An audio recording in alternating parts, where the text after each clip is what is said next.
could you hold the line, please? Cameron Mackintosh, could you hold the line, please? Cameron Mackintosh, could you hold the line, please?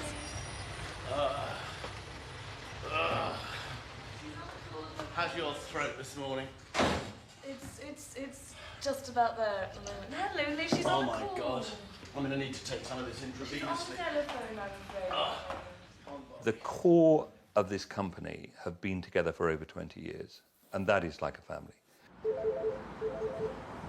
Good afternoon, Cameron Mackintosh. Of course, can I just ask who's calling? Cameron is my employer. I would argue he's one of my closest friends. He's someone in which I would confide anything. He's someone I go to for advice. Very good. See you later. Catch up. I hope everything's all right with Mum. Yeah, thank you. Cameron, though, is very, very clear that there's a line that you don't cross where friendship stops and work starts. I do need that other thing for going through with things. Just Well, David's doing that, is he? Well, I don't know. I gave it to you. I gave you the 2 pieces of paper. I said, well, the notes, and then I'd written down another whole page of what the numbers, what the shows were in alphabetical order, and what the numbers Okay. were. Well, you must have that. Okay.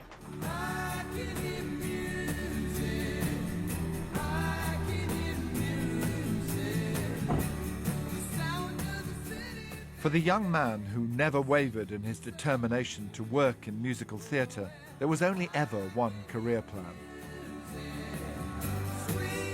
At the age of 17, Cameron enrolled at the Central School of Speech and Drama to do a course in stage management. But it soon became clear that this wasn't the sort of theatrical education he craved. The guy who was running the stage management course wanted to do it in the old-fashioned way where it had the stage manager written on the door and everything was absolutely almost like military. And I wasn't. I'd sort of sidle up and try and charm people into doing something. And of course, I'd fall asleep in all the lectures about Euripides. I couldn't care less about Euripides. I wanted to see Hello, Dolly, you know. And so at the end of the first year, he said, I don't think you should stay here for the second year. He said, you know, you've got the smarmy manager ways of a front of house manager. You should just get up and start. And he did.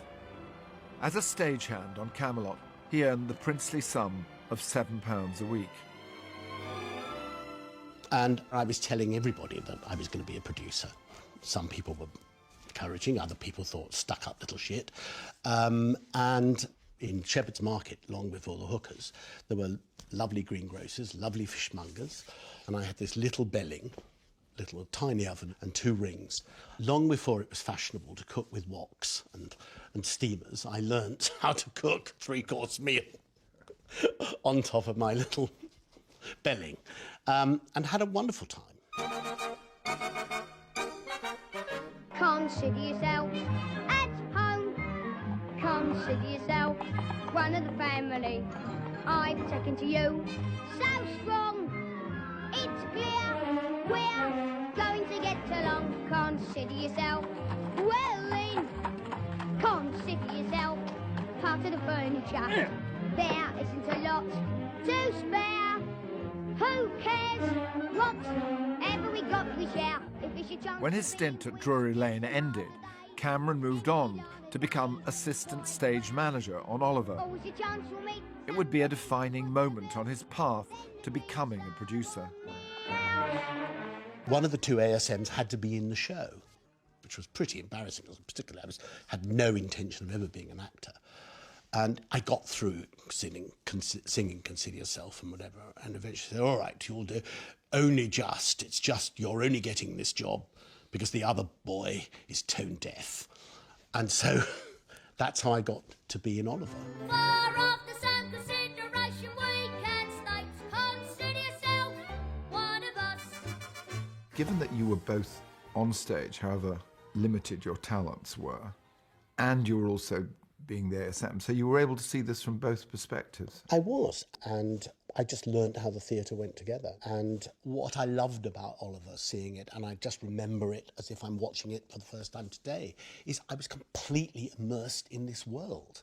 And Lionel Bart's extraordinary music and lyrics sort of absolutely having captured the essence of the Dickens novel.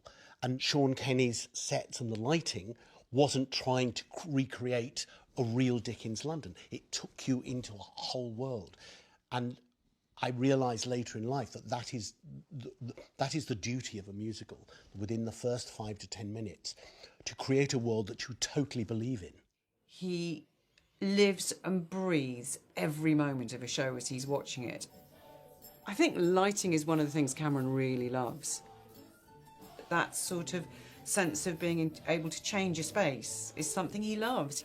He knows that you can, the flick of a switch, there's, a bit of a cue, a bit of a something, and the whole world changes. You've got to pick a pocket or two. You've got to pick a pocket or two. Boys, you've got to pick a pocket or two. Cameron Mackintosh was just 20 years old when he set up his first theatre management company with fellow producer Robin Alexander.